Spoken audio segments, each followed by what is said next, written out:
அஸ்ஸலாமு அலைக்கும் வரஹமத்துல்லாஹி வபரகாத்துஹு. அர் ரஹீக் அல் மக்தூம் பகுதி 54. பத்ரு போரின் சம்பவங்களை பத்தி பார்த்துட்டு இருக்கோம். போன பகுதியின் தொடர்ச்சி. எதிரிகளின் அணியில சலசலப்பும் தோல்வியின் அடையாளங்களும் வெளிப்பட்டுச்சு. முஸ்லிம்களின் கடுமையான தாக்குதலுக்கு முன்னாடி இணை வைப்போரின் அணி சின்னா பின்னமா ஆச்சு. எதிரிகள் நாலா பக்கங்களிலும் விரைந்தோடி தப்பிக்க முயற்சித்தாங்க. முஸ்லிம்கள் அவர்களை பின்தொடர்ந்து பணிந்தவரை கைது செய்தோம், பணியாதவரை வெட்டி வீழ்த்தினாங்க. போர் முடிவை நெருங்குச்சு. இணை வைக்கும் எதிரிகள் போரில் பெரும் தோல்வி அடைஞ்சாங்க. வம்பன் அபுஜகல் தனது அணியில் சலசலப்ப பார்த்ததும் அதை சிறிதும் பொருட்படுத்தாம படைய உற்சாகப்படுத்தணும்னு முயற்சித்தான். பெருமையுடனும் திமிருடனும் அவன் தனது படைய பார்த்து, சுராகா உங்களை விட்டு போனதுனால நீங்க தோக்க மாட்டீங்க. ஏன்னா அவன் முகம்மதுக்கும் இந்த மாதிரி தான் ஒரு வாக்கு கொடுத்திருந்தான். உத்பா, சைபா, வலீத் கொல்லப்பட்டதுனால நீங்க பயந்துடாதீங்க. அவர்கள் அவசரப்பட்டுட்டாங்க. லாத் உஜாவின் மீது சத்தியமாக இந்த முஸ்லிம்களை கயிற்றில் பிணைந்து கட்டாதவரை நம்ம திரும்ப மாட்டோம். நீங்க முஸ்லிம்கள்ல யாரையும் கொல்லாதீங்க. அதுக்கு மாறா அவர்களை பிடித்து கைதிகளாக்கி கொண்டு வாங்க.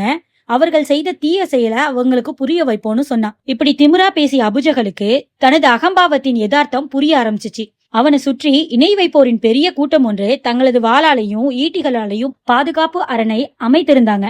இருந்தாலும் முஸ்லிம்களின் புயலுக்கு முன் அவை இருந்த இடம் தெரியாமல் ஆச்சு. அப்போது அபுஜஹல் குதிரையின் மீது சுற்றி கொண்டிருப்பத முஸ்லிம்கள் பார்த்தாங்க.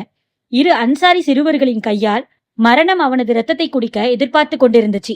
அப்துல் ரஹ்மான் இப்னு அவுஃப் ரலியல்லாஹு அன்ஹு அவர்கள் கூறுகிறார்கள், நான் பத்ரு போறப்ப அணியில நின்று கொண்டிருந்தேன். திரும்பி பார்க்கும்போது எனது வலப்பக்கமும் இடப்பக்கமும் குறைந்த வயதுடைய 2 வாலிபர்களை பார்த்தேன். அவர்கள் இருப்பது எனக்கு பாதுகாப்பா இருக்கும்னு நான் நினைக்கல. இந்நிலையில இருவரில் ஒருவர் மற்றவருக்கு தெரியாம, என் சிறிய தந்தையே, எனக்கு அபுஜகளை காட்டுங்கள்னு சொன்னாரு. நீ அவனை என்ன செய்வன்னு சொல்லிட்டு நான் கேட்டேன். அதற்கு அவன் நபிய திட்டுறதா நான் கேள்விப்பட்டேன். அல்லாஹ் மீது சத்தியமாக நான் இன்று அவனை பார்த்தா அவன் மரணிக்கும் வர அவனை விட்டு பிரிய மாட்டேன்னு சொன்னாரு. இந்த பேச்சு எனக்கு ரொம்ப ஆச்சரியத்தை உண்டாக்கிச்சு. இதற்கிடையில மற்றொருவரும் என்னிடம் வந்து இதே போல கேள்வியை கேட்டாரு. முந்தியவர் கூறியதை போலயே சொன்னாரு. அந்த சமயம் அபுஜகல் மக்களுக்கு மத்தியில் உலாவுவதை நான் பார்த்தேன். அந்த 2 வாலிபர்களிடம், நீங்கள் கேட்டவன் இதோ இவன் தான்னு சொன்னேன். இருவரும் அவனை நோக்கி பாய்ந்தாங்க. சிறிது நேரத்துல அவன் கதையை முடித்து நபி ஸல்லல்லாஹு அலைஹி வஸல்லம் அவர்களிடம் திரும்பினாங்க. உங்க 2 பேர்ல யார் அவரை கொன்றதுன்னு நபி ஸல்லல்லாஹு அலைஹி வஸல்லம் அவர்கள் கேட்க, 2 பேரும் நான் தான் கொன்றேன்னு சொன்னாங்க. உங்கள் வாட்களை துடைத்தீங்களான்னு கேட்டாங்க நபி ஸல்லல்லாஹு அலைஹி வஸல்லம் அவர்கள். அதற்கு இல்லை என்று கூறி தனது வாட்களை காண்பிக்கவே 2 பேராலையும் அவன் கொல்லப்பட்டிருக்கான்னு நபி ஸல்லல்லாஹு அலைஹி வஸல்லம் அவர்கள் சொன்னாங்க. பிறகு அபுஜகளின் உடைமைகளை அவர்களில் ஒருவரான முஆத் இப்னு அம்ரு இப்னு ஜமூஹ்விற்கு வழங்கினாங்க. அபுஜகளை கொன்ற 2ஆமானவர் முஅவ்வித் இப்னு அஃப்ரா ரலியல்லாஹு அன்ஹு ஆவார். அவரு இந்த போரிலேயே வீரமரணம் எய்தினாரு. முஆத் இப்னு அம்ரு சொல்றாரு, அபுஜகல் அடர்ந்த மரங்களுக்கு நடுவுல ஒரு மரத்தை போல அவனை சென்றடைய முடியாத அளவிற்கு பாதுகாப்புல இருக்கிறான். அவன் கிட்ட யாருமே போக முடியாதுன்னு மக்கள் சொல்றத நான் கேட்டேன்.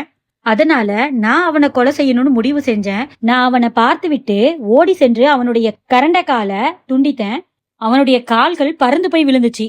இதை பார்த்த அவனுடைய மகன் இக்மா என்னுடைய தோல் மீது பாய்ந்து வெட்டுனா. அதனாலே என் கை வெட்டப்பட்டு உடம்பில் தோலுடன் தொங்கிக் கொண்டிருந்துச்சு. அன்றைய தினம் முழுக்க என்னுடைய வெட்டப்பட்ட கைய முதுகுக்கு பின்னால போட்டு போர் செஞ்சேன். அது எனக்கு மிகவும் நோவின அளித்த போது அதை என் பாதத்தின் கீழே வைத்து பீத்து தூக்கி எறிந்து விட்ட. சுபஹானல்லா. அதன் பிறகு காயப்பட்டு கிடந்த அபுஜகளுக்கு முன்னாடி போய் முஅவ்வித் இப்னு அஃப்ரா ரலியல்லாஹு அன்ஹு அவரை வெட்டி சாச்சாங்க. ஆனா அபுஜகல் குற்றுயிராக கிடந்தான். இப்போரின் இறுதியில முஅவ்வித் ரலியல்லாஹு அன்ஹு வீரமரணம் எய்தினாரு. போர் முடிந்த பிறகு நபி ஸல்லல்லாஹு அலைஹி வஸல்லம் அவர்கள் அபுஜகளுக்கு என்னவாச்சுன்னு போய் யாராவது பார்த்துட்டு வரீங்களான்னு கேட்டாங்க. அப்போது அவனை தேடி பார்ப்பதற்கு தோழர்கள் பல திசைகளிலும் பிரிந்து போனாங்க. அப்போ அப்துல்லாஹ் இப்னு மஸ்ஊத் ரலியல்லாஹு அன்ஹு அபுஜகளை பார்த்துட்டாங்க. அவன் தன்னுடைய இறுதி மூச்சை வாங்கி கொண்டிருந்தான். இப்னு மசூத் ரலியல்லாஹு அன்ஹு தனது காலை அவனது கழுத்தின் மீது வச்சு அவன் தலையை தனியா அறுத்தெடுப்பதற்காக அவன் தாடியை பிடித்து, அல்லாஹுவின் எதிரியே, அல்லாஹ் உன்னை கேவலப்படுத்தி விட்டானா என்று கேட்டாங்க. அதற்கு அவன், என்னை அல்லாஹ் எப்படி கேவலப்படுத்துவான்? நீங்க கொன்றிருக்கும் மனிதர்களிலே என்னை விட உயர்ந்தவர் யாரா இருக்க முடியும்?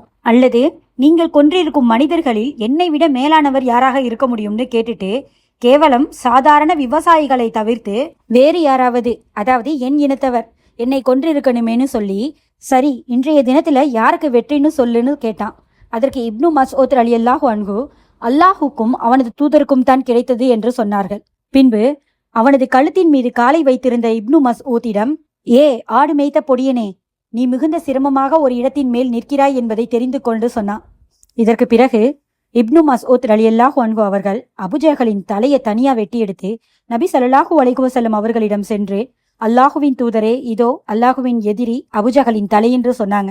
நபி ஸல்லல்லாஹு அலைஹி வஸல்லம் அவர்கள் அல்லாஹுவை தவிர வணக்கத்திற்குரியவன் வேறு யாருமில்லை என்று 3 முறை சொல்லி, அல்லாஹு மிக பெரியவன், எல்லா புகழும் அல்லாஹுக்கே, அவன் தனது வாக்கை உண்மைப்படுத்தினான், தனது அடியாருக்கு உதவி செய்தான், எதிரி படைகள் அனைத்தையும் தோற்கடித்தான் என்று சொல்லி என்னை அழைத்து சென்று அவனை எனக்கு காட்டுங்கள்னு சொன்னாங்க. அப்துல்லாஹ் இப்னு மஸ்ஊத் ரலியல்லாஹு அன்ஹு கூறுகிறார்கள், நாங்கள் அவன் இருந்த இடத்திற்கு சென்றோம். அவனை கண்ட நபி ஸல்லல்லாஹு அலைஹி வஸல்லம் அவர்கள், இவன்தான் இந்த சமுதாயத்தின் ஃபிரௌன் என்று சொன்னார்கள். இதெல்லாம் படிக்கும்போது கண்முன்னே இதனுடைய காட்சிகள்லாம் மனசை பதப்பதக்க வைக்குது. நம்மெல்லாம் எந்த அளவு சந்தோஷமான வாழ்க்கையை வாழ்ந்துட்டு இருக்கோம். அல்ஹம்துலில்லாஹ். அல்லாஹு கொடுத்த கஷ்டமில்லாத கடமைகளை செய்யறதுக்கு நம்ம ரொம்ப சிரமப்படுறோம். நம்ம செஞ்ச தவறுகளை மன்னிச்சு நல்ல வழியில போக அல்லாஹு கிருபை செய்வானாக. இன்ஷா அல்லாஹ் இதனுடைய தொடர்ச்சியை அடுத்த பகுதியில பார்க்கலாம். வாஹிரு தவ்வானா அல்ஹம்துலில்லாஹி ரபில் ஆலமீன். அஸ்ஸலாமு அலைக்கும் வரஹ்மத்துல்லாஹி வபரகாத்துஹு.